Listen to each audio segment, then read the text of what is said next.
In today's video, we're going to take a look at the third scene collection for Lord of the Rings Tales of Middle-earth, Gandalf in the PELENNOR Fields. This one's got some really cool artwork and 6 brand new cards, so let's jump into the video.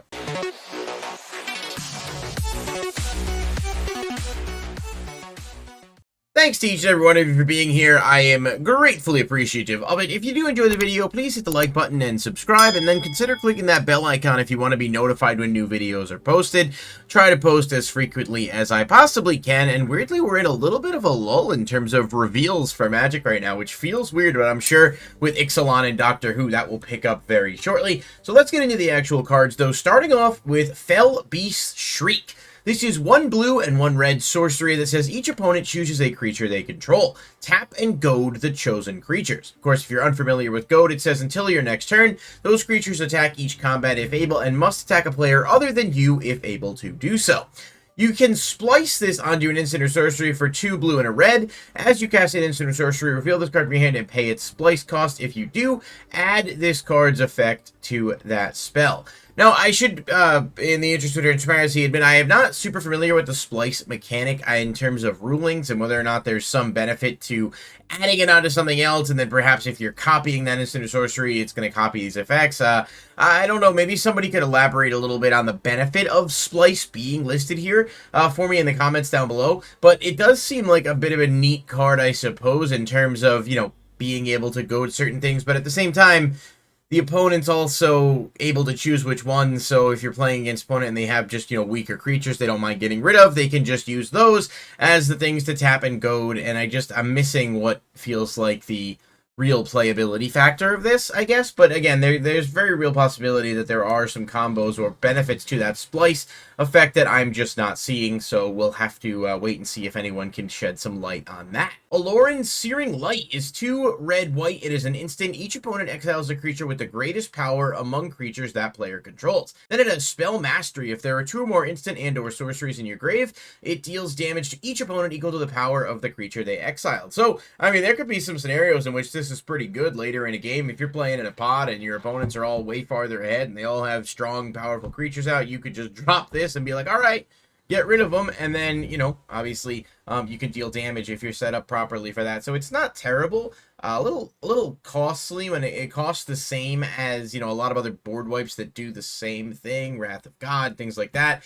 But it's certainly that spell mastery is interesting at the very least. I guess the exiling part of it is definitely better. It's just not necessarily going to deal with as many things, so it's one of those things where it's hard to know for sure whether or not, you know, this is going to be a preferred option for players, but it's certainly cool thematically.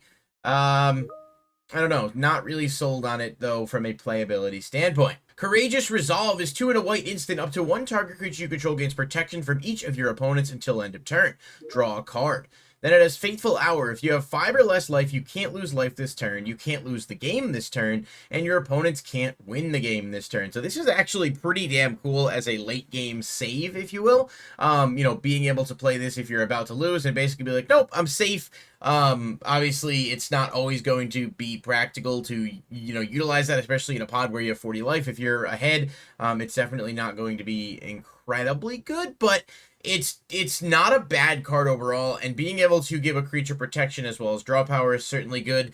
It does cost a lot more than your average spell that normally offers 1 turn protection, but again, it does have other benefits that can be an absolute, you know, crunch time saver. So we'll see whether or not this sees play, but on the surface, it definitely looks like it's certainly an interesting card at the very least. Sorcerers Squall is 6 and 3 blue. It is a sorcery with Delve, which of course means each card you exile from your graveyard while casting it pays for 1 of its mana. So if you're playing a deck that has a lot of stuff engraved, you can certainly reduce this cost down to something not too bad.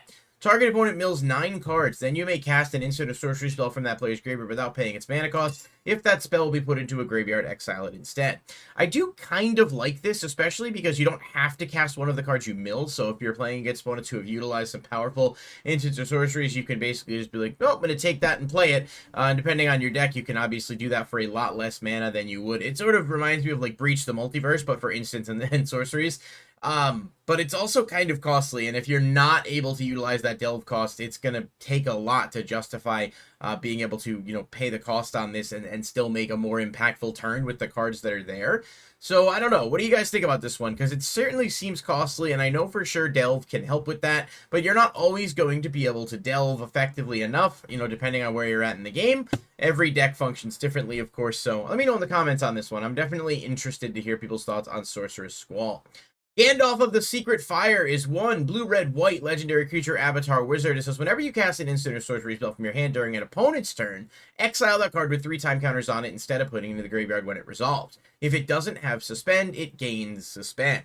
I have to say this is really cool. It is my favorite card from this reveal, and I just love the concept of it, especially because there aren't really any other commanders that do this.